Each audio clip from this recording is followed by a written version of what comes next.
özellikle bize ihbarın yapıldığı, yani 2 dakika sonra ihbar yapılıyor 112'ye. 6 dakika sonra ambulanslarımız sahada oluyor. Ve toplam 50 dakika zaman dilimi içinde olan ambulans sayısı 105. Dünyanın bugüne kadar şahit olduğumuz benzer vakalarda böyle bir oranı biz görmedik.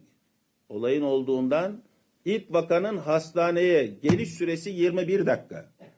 Kısmi bir geçici yangın oldu biliyorsunuz.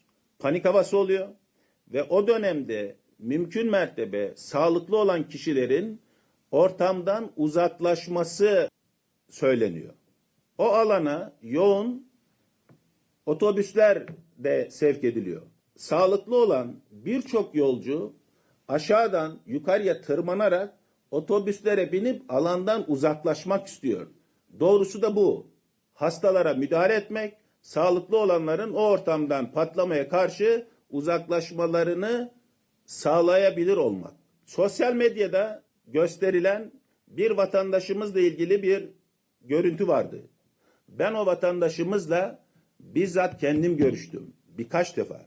Ve o vatandaşımız ambulans ve benzeri hizmetlerden hiçbir şekilde hiçbir şikayeti yok.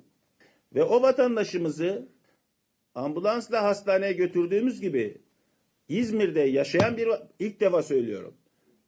Belki kendisi duyduğunda rahatsız olabilir ama İzmir'de yaşadığı için ambulans talebi oldu ve ertesi gün ambulansla sağlık personelimize İzmir'e gönderdik.